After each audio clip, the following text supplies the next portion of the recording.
Սա Գյումրու ավտոկայանն է։ Գյումրի քաղաքը արժանապատիվ ավտոկայան չունեցավ երկրաշարժից հետո։ Քաղաքը այդպես էլ չունեցավ մի իշխանություն, որ անցած տարիների ընթացքում պետական իշխանությանը կբացատրեր ու կհասկացներ, որ այսպիսի ավտոկայանը անպատվություն է մեր արժանապատվության հասցեին։ Եվրատաշինքը երաշխավորում է, որ ամեն ջանք տնելու է արժանապատիվ ավտոկայան քաղաքացիների համար ապահովելու նպատակով։ Հարգելի համաքաղաքացիներ, մասնակցեք ավականու արտահերթ ընտրություններին եւ քվեարկեք Եվրատաշինքի օգտին։ Քվեաթերթիկ համար 6։ Մենք մեր ասածը անող ենք։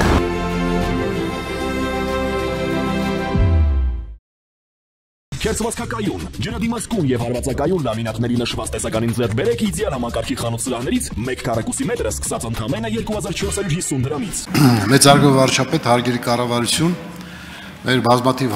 հանդիպումներում քաղաքացիների հնչող ամենաշատ հարցը թոշակների բարձրացմանն է վերաբերում։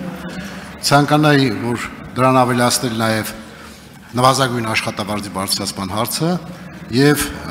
կառավարությանը դիմել բարձրաբանելու համար, թե երբ ենք նախատեսում քայլեր ձեռնարկել կամ հաշվարկներ անել նվազագույն աշխատավարձ եւ կենսաթոշակները բարձրացնելու վերաբերյալ։ Շնորհակալ եմ։ Հարցին կպատասխանի Հայաստանի Հանրապետության վարչապետ Նիկոլ Փաշինյանը։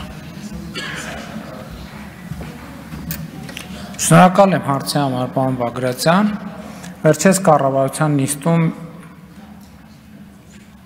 կամ խորհրդակցության ժամանակ, չգիտեմ, չեմ հիշում որտեղ եմ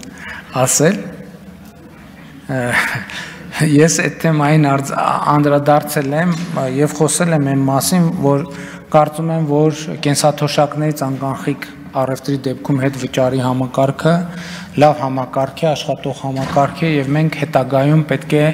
զարգացնենք այդ համակարգը եւ ես կարծում եմ, որ մեր մոտ մենք պետք է հասկանանք մի շատ բարձ իրողություն։ Մենք ունենք բյուջե։ Տեսեք, հասկանում եք, ընդհանրապես կառավարությունը ոնց է փող գեներացնում, որ վերաբաշխի։ Դրանք վճարված հարկերի ձևով են տեղի ունենում։ Հիմա ամեն անգամ, երբ որ մենք խոսում ենք տարբեր սոցիալական ծրագրերի ուղղությամբ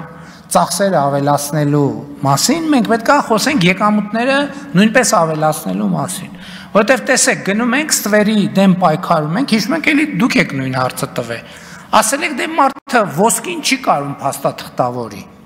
Այդ ոսկին, որ չի կարող փաստաթղթավորի,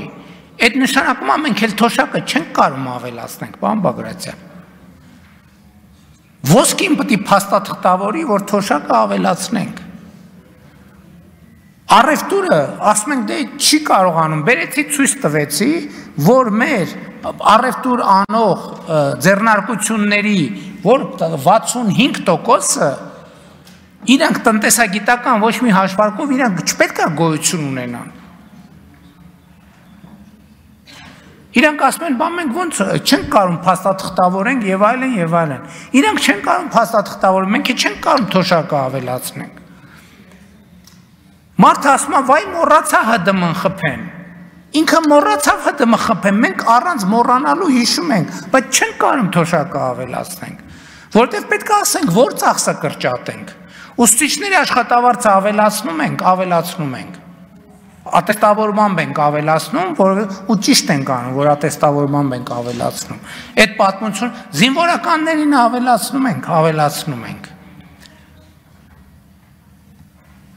Այդ խոսակցությունը մի անգամ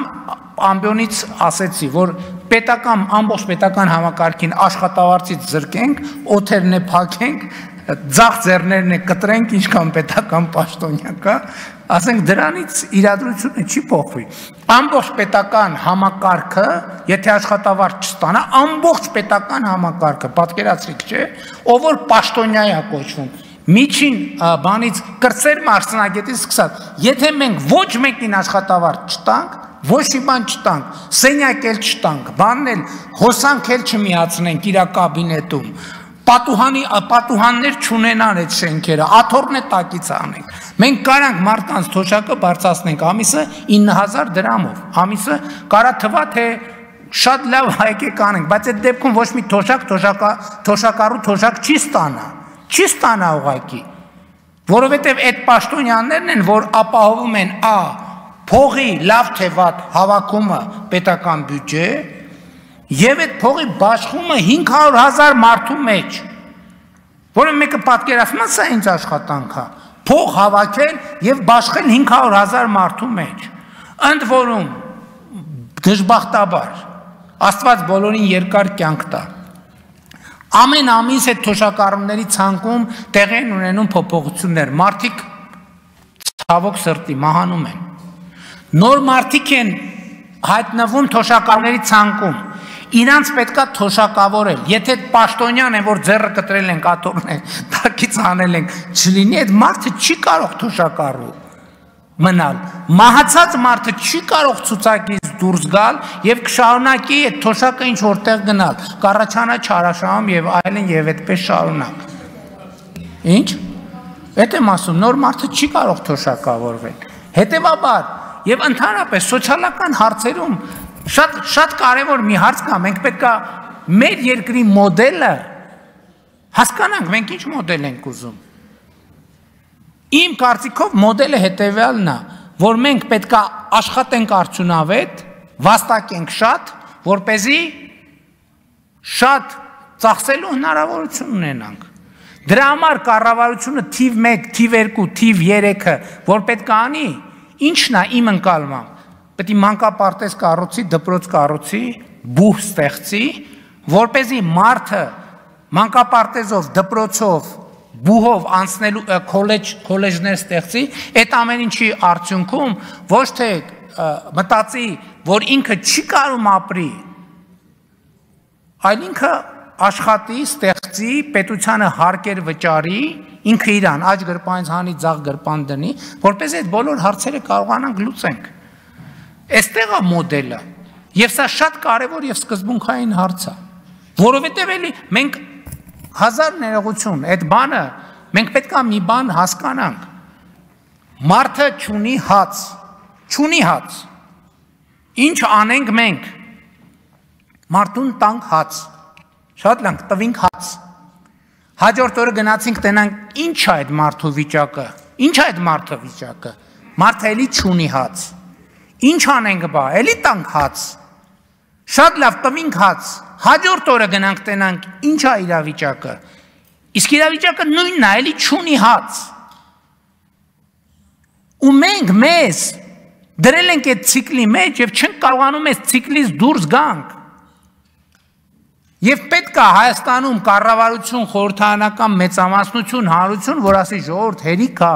եկեք մի հատ կանգնենք։ Եկեք մի հատ կանգնենք, հասկանանք ինչ տիպի երկիր ենք մենք ունենում, ուզում ունենալ։ Այդ որ ասում ենք ապագա կառուցենք, ոնց կառուցենք այս, հələ հասկանանք այսօրը, ես պատասխանատու ասում եմ, Հայաստանի Հանրապետության ցանկացած քաղաքացի, ով աղքատության մեջ է, ով կենսամակարդակի խնդիր ունի, ով չի կարողանում ապրի, պետք է հետ գնա իր կրթության որևէ փուլում է այդ պրոբլեմը առաջացել։ Իր կրթության որևէ փուլում է այդ պրոբլեմը առաջացել։ Բացառված է, չկա այն բաները, մյուս օբյեկտիվ պատճառները, կարա մարդը առողջական խնդիրների բախված լինի, Աստված չանի վթարի ենթարկված լինի, որը իր բան, բայց մնացած են դեպքը կախվածա նրանից, այս ուղերձը շատ կարևոր է, մարդկանց դուր չի գալիս և դուր չի գալու սա հակադարձվելու է հայհոյանքով, բայց մենք պետք է ասենք այս ճիշտ, ով չի կարողանում, այսօր Հայաստանի Հանրապետությունում, ով չի կարողանում վաստակի, շատ թեքիտ չեմ ասում բաներ լինի, միլիոնատերը լինի, բայց ով չի կարողանում իր նվազագույն կենսամակարդակը ապահովի, պետք է հետ գնա եւ տեսնի իր կրթության, որ փուլում այդ խնդրեմը առաջացել։ Ուրիշ տեղ չի առաջացել։ Դա առաջացել է դպրոցում։ Ես դրա համար եմ, որ այսօր գնում եմ դպրոցի բացման, ես մի ուղերձ եմ տալիս, ասում եմ դպրոցում երեխան պետք է սովորի լավ ապրել։ Եվ դրա համար ենք մենք այսօր դպրոց կառուցում։ Շնորհակալություն, պարոն վարչապետ, ես մի քիչ այլ կերպ եմ մտածում, Աստարապես տեսեք, մենք եթե 10%-ով ցանկանանք թոշակները բարձրացնել, դա կկազմի մոտարապես 24 միլիարդ դրամ տարեկան։ Հիմա տեսեք, մենք այսինքն 4000 դրամի մասին է խոսքը, եթե բարձրացնենք, կկազմի 24 միլիարդ դրամ։ Հիմա տեսեք, մենք օրինակ մի փոփոխությամբ օրենսդրական 13 միլիարդ կարողացանք լրացուցիչ հարկեր գեներացնել խաղային բիզնեսից։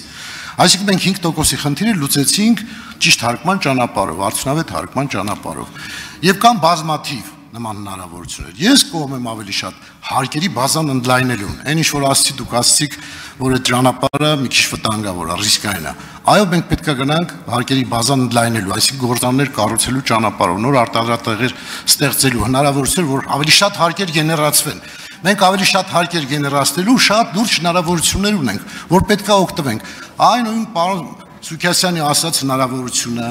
այն որ ես եմ ասում, այդ հանքավայր որ դուք եք ասում ամուլսարի շահագործումը, դրա շարունակականությունը, այսինքն հարկման բազային լայնումը կբերի հնարավորությունների։ Մենք ոչ թե պետք է եղած հնարավորությունների սահմաններում հարկերը բարձրացնենք դրանով կարծելով որ մենք հարցը կլուծենք։ Ոչ, հարկման բազան պետք է ընդլայնենք։ Շատ մարդ պետք է աշխատի, պարոն վարչապետ, որ շատ հարկեր գեներացնեն, որ թոշակները կարողանանք բարձրացնել։ Սա մասին է խոսքը։ Խնդրեմ այս ուղղությամբ մտածենք։ Համաձայն եմ, պարոն Բագրատյան, բայց տեսեք, երբ որ դուք ասում եք մենք գործարան կառուցենք, ես լարվում եմ։ Ինչի, որովհետև մենք կներեք, մենք այսօր հələ նոր ուզում ենք սովորենք մանկապարտեզ ու դպրոց կառուցենք։ Դուք ասում եք գործարան կառուցենք։ Էդ էլ է բան, իմիջայլոց, բա ինչի գործարան դպրոց ու մանկապարտեզ կառուցել, չգիտենք։ Էս էլ արդեն մի քիչ ուրիշ տրամաբանությամբ էլի հետ պետք է գնանք կամ դպրոց եւ բու։ Մենք ամեն ինչ պետք է ստեղից սկսի։ Ինքնախոստովանությունից, որ մենք պրոբլեմներ ունենք։ Մեր բոլոր պրոբլեմները կապված են կրթության հետ, մեր կրթության հետ։ Ընդ որում արտաքին քաղաքական, ներքին քաղաքական, արդյունաբերության, տնտեսության ամեն ինչը կապված է կրթության հետ։ Մենք կրթության կարիք ունենք։ Մենք ինչ պրոբլեմ որ ունենք մի բանի պատճառով, որ մենք չգիտենք այդ պրոբլեմի լուծումը։ Մենք խոսում ենք ամբիոններից խոսում ենք, բայց երբ որ գործիքները տան, ասեն շատ լավ խոսում ես, արի գնա լուծի, կպարզվի, որ դա այդքան էլ պարզ բան չի։ Շնորհակալ եմ։